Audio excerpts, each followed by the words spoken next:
Hey, what's up, guys? My name is Clint Coons. I'm with Anderson Business Advisors, and Seth asked me to put together a video for you all about asset protection for real estate investors. Now, if you're wondering who I am and why am I talking to you about asset protection, well, I am an attorney. Don't hold it against me, but I'm also an avid real estate investor. I have about 400 doors, close to 220 properties in multiple states, and I've been investing for quite some time, and I have assets in different classes. So when it comes to real estate investing, my firm works with investors just like yourself, how to set up their structures the right way. You know, having invested for 20 some years now, I've learned a lot over those years, and also how business impacts how you put together your investing plan. And what I have found is that entities, if set up right, can actually help you do more with your investing. I know it's counterintuitive. A lot of people think, oh, I don't need a business entity, that can come later. Well, in reality, business entities can actually help you achieve your goals if it's done, as I stated, the right way. A lot of times there's always this push and tug between what I call accurate versus relevant information. There's a lot of people out there on the internet and elsewhere that like to tell you how entities should be structured. And I often tell people, hey, that's accurate information. If you do X, Y is going to happen.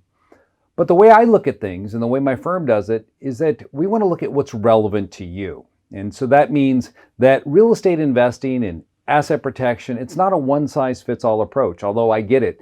Everyone talks about limited liability companies and this entity or that entity, and you should set it up this way. And people get confused sometimes, so they think this is the way I need to go. Well, the reality is, in my experience, is that you have to look at what the investor is doing and then back into the structuring, because that is key to putting together a successful plan. So what I'm going to do now for the next 10, 15 minutes is share with you some items that you should be considering when it comes to creating your plan. Things that I think are extremely important because they've helped me acquire the assets that I have. And when I wasn't doing it the right way, I found that I struggled. Maybe you're in that position right now where you're struggling, wondering, how do I get this going, or how could I take it to the next level? Well, think on the points that I'm going to be raising, and it might help you get to that point. So let's talk about how we approach asset protection planning for real estate investors. Think of it like a three-legged stool here, okay? This is how you should approach your planning. You got to focus on asset protection. I'll just call that AP. That's critical, right? We don't want to be involved in a lawsuit and lose all of our investing. I mean, here's the number one mistake that I find new investors make. They think that they don't need asset protection until they have 10, 20, 50, 200 and some properties like I do. A lot of people think that I need protection more than the person that only owns 3 properties. Well, that way of thinking is actually wrong. It's counterintuitive. When you think about it, I have 220 properties. Another investor has 6. Who has more to lose? Well, you would say, well, Clint, you have 220 to lose, so you've got more. Correct. But when you're analyzing it from an asset protection standpoint about how many entities you need to set up and how you should structure your entities, I can take more liberties with how I put together my structuring versus the investor that has 6 properties. Because I can afford to lose 6 properties in one lawsuit. The investor that's just getting started, or maybe they've been investing for 3 years, if they lose 6 properties, well, that's a pretty life-altering experience for them. You've just wiped out all their investments. You know, if I lost 6, I have 214 other properties still to draw income from. It's not changing my lifestyle. I'm still going to go out to dinner. I'm still going to order that $100 bottle of wine, and I'm not going to think anything of it. But the person that lost all 6 properties that they own, well, that's going to change what they do going forwards. So when it comes to asset protection, I just want you to remember that when you're first starting out, this portion of your planning is crucial. It's very, very important because not only do you want to protect yourself from your real estate, that is, if anything goes wrong with the properties, you're not going to be sued. You want to make sure that you're protecting your real estate from you being involved in a lawsuit, okay? You could be sued just as easily as driving down the road and you strike someone, or you run into the back of a car, or you enter into a contract to buy a piece of property, then you back out, then the seller sues you. I mean, there's so many different ways you can be sued, many of which won't be covered by insurance. So the last thing you want to do is risk your properties in the event you're involved in a lawsuit or your children are involved in a lawsuit because you're responsible for them. And then more importantly, you want to make sure that your investments don't create liability for each other. That we've isolated our investment, so if one property turns out to be the bad apple in the bunch, it's not going to ruin the entire barrel. And so asset protection planning is really important when we're talking about real estate investing. Now, the next leg of this stool is what I refer to as tax planning. Right? This is where a lot of people get excited. They're like, hey, yeah, I want to reduce my taxes. I guarantee if we were live right now and I had you in the room in front of me, there's a 200 of you like there typically is at my events, and I asked you, how many of you want to reduce your taxes down to zero? I'll see 400 hands go up. Yeah, that's because everybody will raise both hands and up in the air. But the point is that when I ask that question, everyone assumes that your planning should be about reducing your taxes, getting them as low as possible. And I get it, right? I was there at one point in my career when I first started practicing. Before I started actively investing, I focused a lot on this tax planning leg of my stool, only to find out that by putting all of the emphasis on the tax side and racing to zero, I was really hurting myself. How was I hurting myself?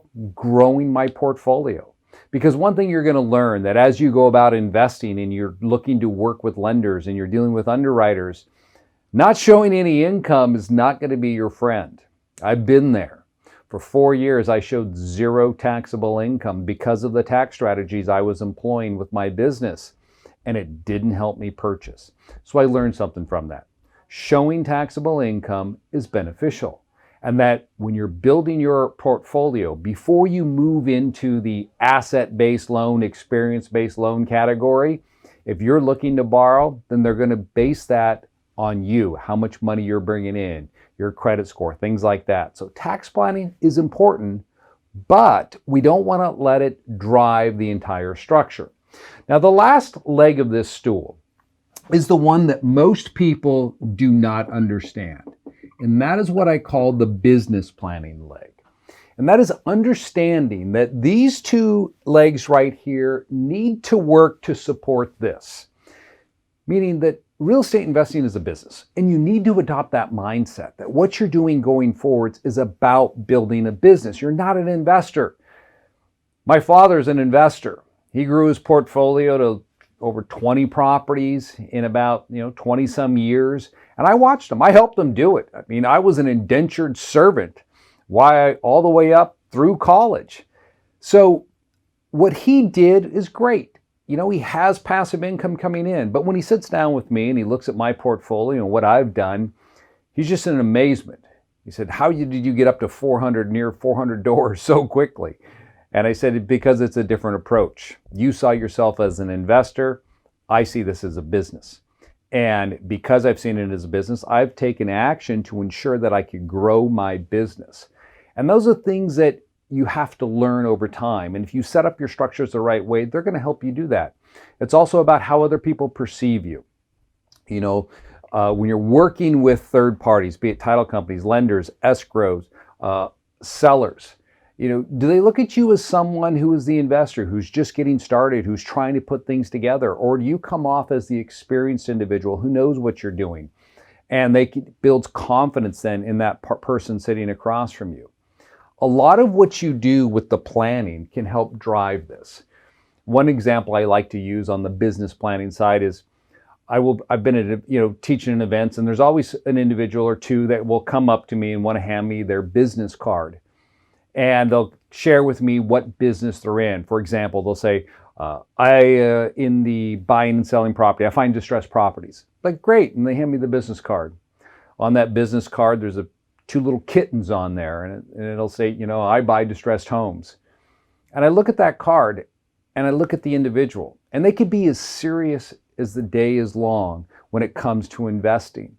But that card tells me a lot about that individual, that they're not taking it seriously. Now, maybe they are, but I assume they're not, because their business card speaks volumes for them. That represents them. And kittens on a card, well, I could see that if you're a veterinarian or you're a groomer, but not if you're a real estate investor.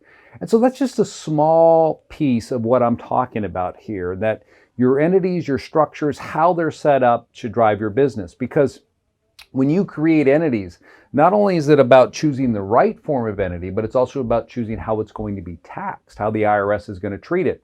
because that's going to have a direct impact on your tax return. So these are the factors that we look at. And then you want to make sure you're setting your structure up in the right state, in the right jurisdiction for what it is that you're doing, and you've chosen the appropriate entity. As I stated earlier, it's not a one-size-fits-all approach, and I see a lot of people make these common mistakes. They don't understand the nuances between where you're investing.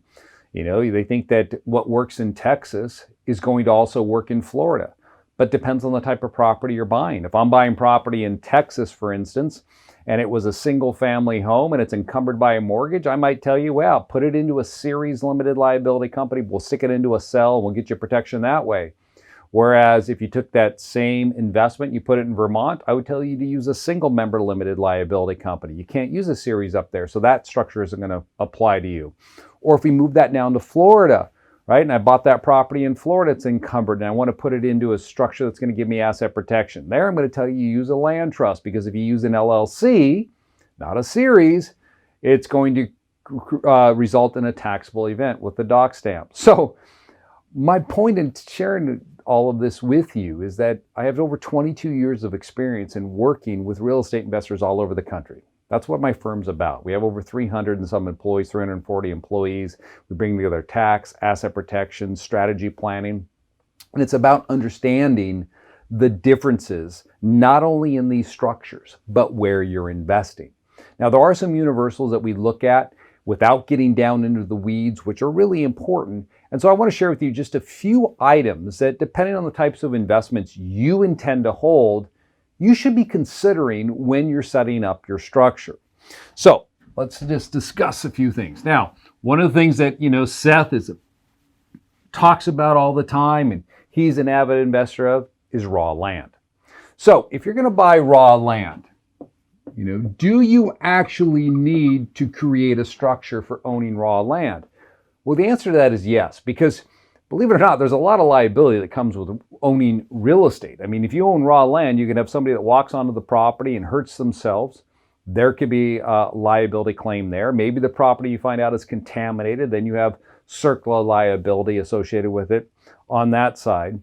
So typically with raw land, we are going to create a structure. We're going to create, let me just use red here. We're going to create a limited liability company. I'm going to create an LLC to hold my raw land. Now, could that LLC be set up in Delaware or Wyoming or somewhere outside of the state where the property is located? Absolutely. If you're not developing the property, it doesn't matter where the structure is set up. You could set it up anywhere, because owning land without anything more doesn't fall within the category of conducting business. And the reason I bring this up is there's a lot of people out there who tout the benefits of Nevada and Wyoming and Delaware. They're all over the internet, right? These entity mills. And they'll tell people, real estate investors, hey, you can set up a Nevada LLC to own a rental property in Florida. Well, you can. There's no doubt about it. You can do just about anything. But the question then is, for you, is it the right structure? Because when you run into problems down there with a tenant that fails to pay and you want to evict them, you're going to find out that you can't evict the tenant because you weren't registered to do business there. So it's really going to set you back. So when it comes to raw land, those issues are no longer a concern, because we're just holding property. So for raw land investors, I like to create an LLC. And if you want anonymity, what I mean by that is if you don't want people to know that this is your structure, that you own these assets, you can create LLCs where your name is not associated with it. And if you're wondering why that's a concern, well, there's just too many crazies out there right now. They want to come after you. They're going to try to assassinate your character. I don't want them to know what I have and where I own it. So when I create my structures, I like to set them up in a way in which individuals just can't jump on the Secretary of State's website. For example, if I set this LLC up in Texas, and it was a member managed LLC where I'm the member of the LLC, then it would say on the Texas Secretary of State's website, it would say Clint, member. So my information would be out there. My address would be out there. So people would know if they just look up my name that I own this limited liability company. There was a famous person in the news not too long ago. I did a video on it where this individual bought some real estate and reporters found out about it. And the individual made this mistake. They set up an LLC in their own name And then they went and bought the real estate, and that's how people figured it out. They say, oh, this person's associated to the LLC. That LLC is associated to the property. We can put two and two together. We know who it is. I personally like to keep my acquisitions private, my real estate ownership private. So what I do is I first start with a blue box. We'll call this a Wyoming LLC down here. And the reason I set up the blue box is because in Wyoming, they don't collect any information. They don't want to know who the members or managers of an LLC are. They're not going to ask me for that information. Because they're not asking me for that information, there's nothing that's being disclosed on the Secretary of State's website. So this gives me complete privacy. So I like to set this up right here. I start with this entity. I'm the member down here, or me and my wife, and then we're the managers of this LLC as well that we set up over here. And so this company gets established. And then I go about and I create this LLC up here. So let's assume that I was buying in Georgia. Then this Georgia limited liability company that I've just set up would be pointing to my Wyoming LLC. So rather than having Clint as the member, I'm going to put down here blue box member. So that's what actually goes on the Secretary of State's website. So if anybody looks at the LLC and they want to know who owns that raw land right there, it's not going to point him to me.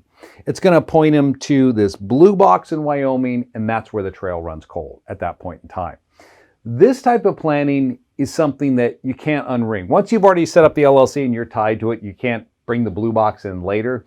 That's why I tell people it's best to start with this first entity if you want anonymity.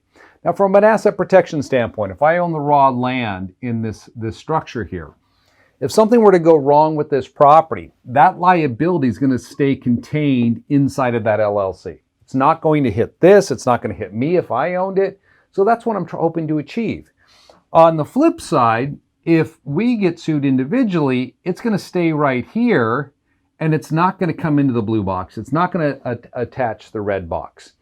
So for raw land investing, what our purpose, our goals should be here mainly is going to be asset protection. So I know I said here's a three-legged stool, but for most raw land owners, if you're not developing, then the tax planning and business planning leg in this particular context is not that much of a concern for us. Now, if you wanted to develop, oh, absolutely, then we have to go to a different type of structure here to ensure that you're achieving the best overall benefits. In fact, I'll just share it with you. If you decided that you just didn't want to flip the land, you wanted to actually develop the land, then what we'll oftentimes recommend is to preserve the overall tax benefits of owning this land and treating it as long-term capital gains, is we'll set up a corporation over here. And this will be our development corporation, and we will actually sell the land to our own corporation for development purposes. So the development takes place here inside of this company, and this corporation owes my LLC. Let's say I sold it for $600,000. It owes that LLC $600K. And by doing it in this manner, what you're hoping to preserve here is that the $600K that you pay to the LLC, that's going to be taxed at a flat 20% long-term capital gains. And the income you generate from the development activities, let's say I generate $200,000 here. If you set this up at a C Corp, it's only going to be taxed at 21% currently. So it'll be taxed at the 21% there, 20% here. So basically you're only paying tax at 20% on that income. Whereas if you develop strictly in the LLC, if you didn't have this side of the structure right here, you'd probably be taxed at 37% or 39% or whatever the tax rate is at the time. So you basically can cut your taxes in half. That's why we look at using this type of structure. So for raw land investors, this is what I would go for. Asset protection, if you sell the property out of the LLC, you can actually reuse the LLC if you want. I wouldn't hold too many parcels of land in one limited liability company, but after you sell it, you go out and buy another one inside of that LLC. If you didn't want to use state-specific LLCs, you could just set up a Wyoming or Delaware LLC and do the exact same thing. In fact, there's another strategy here I just want you to think about. You can create a series limited liability company I've done this before. I create a Delaware series. I don't have time to go into all of what this means, but you just create these cells for each land purchase. So this is a cell, this is a cell, this is a cell. And each time I buy land, I just put it in these individual cells like this. And the whole purpose is you only have to set up one LLC. You have anonymity because it's Delaware. And then each land deal is closed in its own cell. So if anything did happen, highly unlikely, but if it did, then you only risk this one cell. So I would suggest that you consider using a Delaware or Delaware Series LLC. Now, I'm not going to recommend Wyoming here. Again, talking about the nuances. In Wyoming, you have to actually record the cells with the state. So that complicates it. Delaware, you don't. So it just makes it go a little quicker. So that's something to consider for raw land purchases using that type of structure there. All right. Let's cover a few more things right here. Let's talk about if you're going to invest in rental real estate. Let's say you want to buy some rental property. Rental real estate. All right. So now we can get really into the aspect of the overall planning. So with rental real estate, what I like to do is I'm going to create the LLC, or it could be a land trust. It depends on where you're investing. I'm going to create the LLC in the state where the property is located. So let's say I had one in Ohio and another one over here. This one's going to be in North Carolina.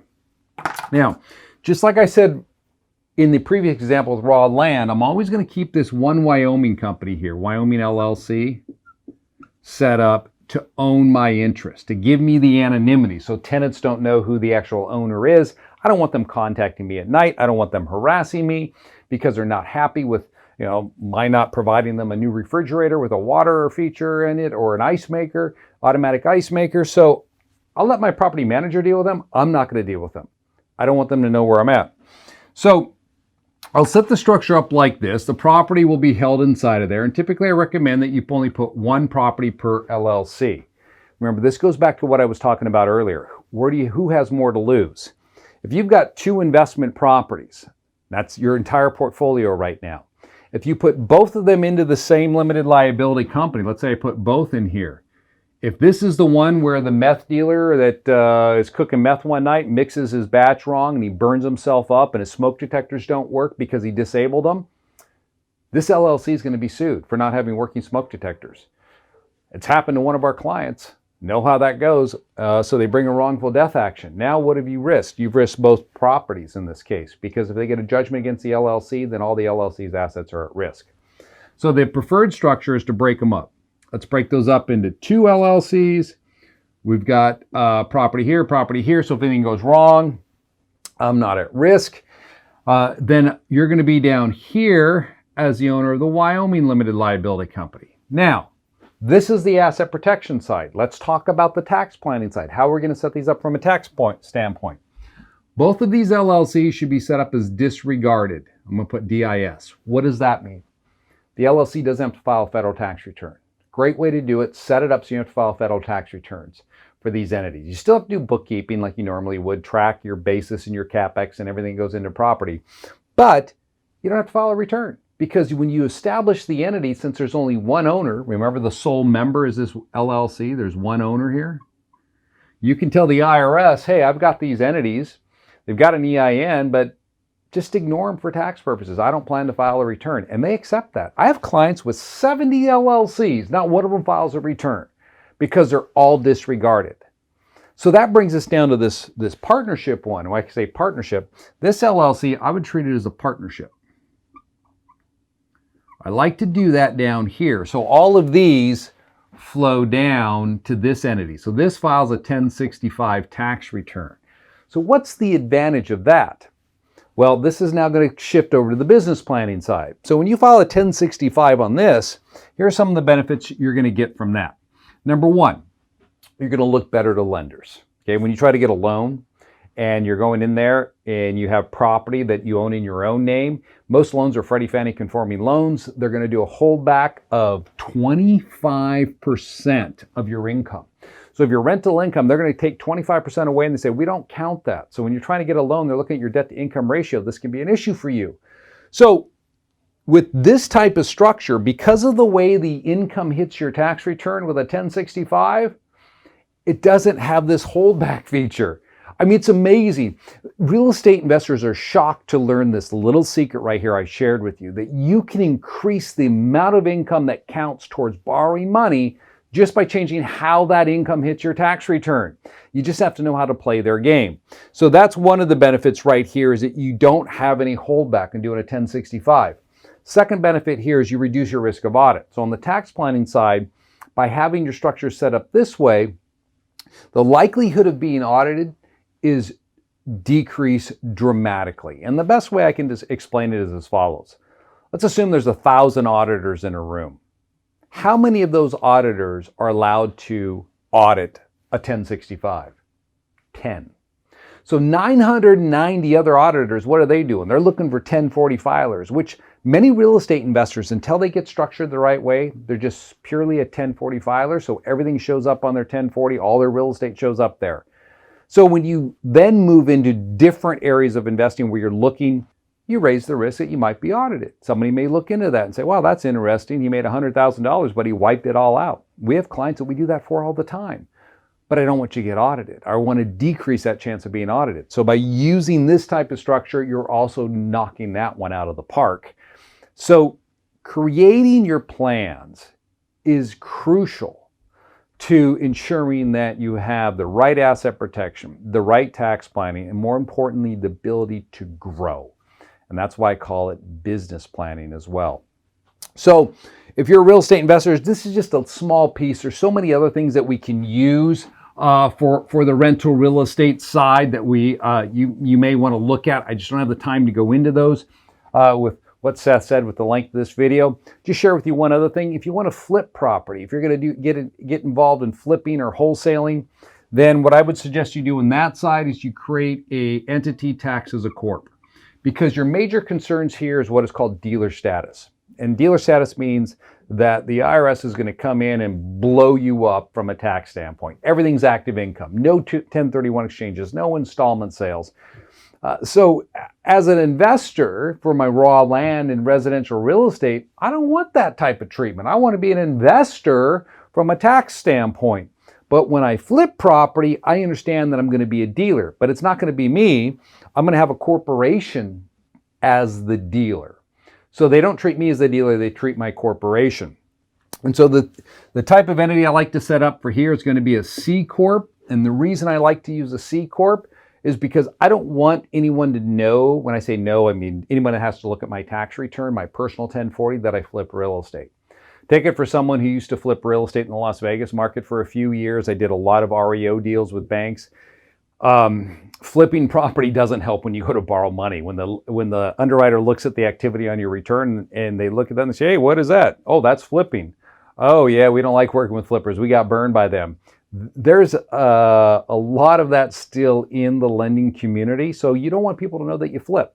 Best way to do it is you flip through a C Corp. In fact, I like to flip through LLCs, just like I do the rental side that are owned by my C Corp.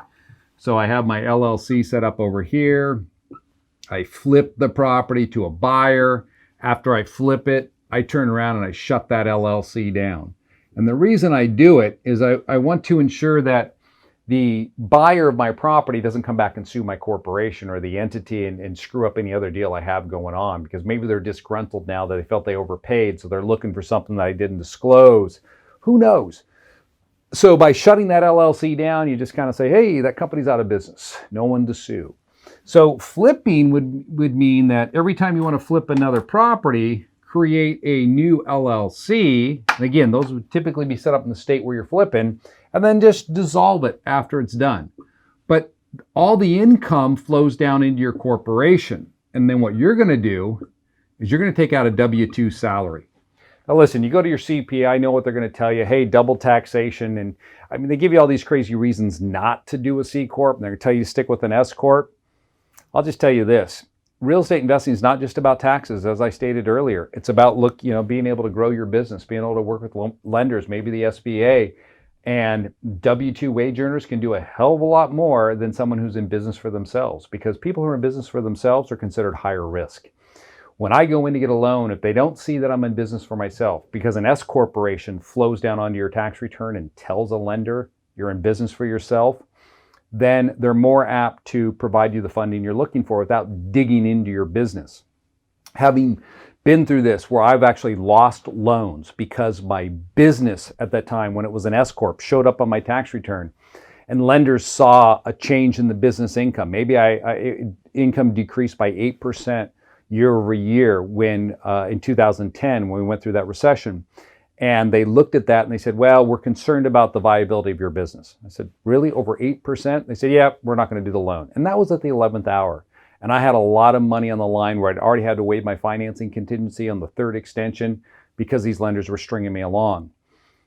When the opportunity came to change my company to a C corporation, I jumped on it because I don't want to be in that position ever again. And this is what CPAs typically don't understand. I mean, one of the, in our firm, the CPAs that we have that work with our clients, this is what we ingrained into them when we brought them in, is understand that it's not just about taxes. It's about getting these clients to where they want to be to grow their portfolio. So with flippers, we typically like to do this. The corporation's the dealer. You're just an employee. You bump up your W-2. You look good. I know you're going to pay a few more bucks in taxes on that salary than you would through an S Corp, but it's going to pay dividends down the road when you want to borrow and grow your business in other ways. So I hope I gave you just a taste of what goes into planning. There's a lot you can do here, and the key is working with some professionals who understand it. And many times people say, well, Clint, how do I know if the professional that I'm talking to truly gets it? Well, what I tell people is to interview them. You know, at our firm, we work with investors just like yourself all over the country. We have a strategy session, we go through, we create a plan. But if you're going to work with someone local, interview. Just ask them. You know, hey, I plan to invest in raw land. How many clients do you have that invest in raw land? More importantly, do you invest in raw land? Or you're working with a CPA. How many real estate investors do you work with? Have you heard of the strategy house hacking, right? And if they look at you as if you're from another planet, it's probably a great indication that they're not going to help you achieve your dreams, to build your business the right way, because they don't understand your business. So you should find individuals, associate with those people that understand your business, that can help you move it forwards rather than stop it or maybe go back in reverse. I mean, one of the reasons why Seth is so unique when he talks about raw land is because a lot of people don't do it.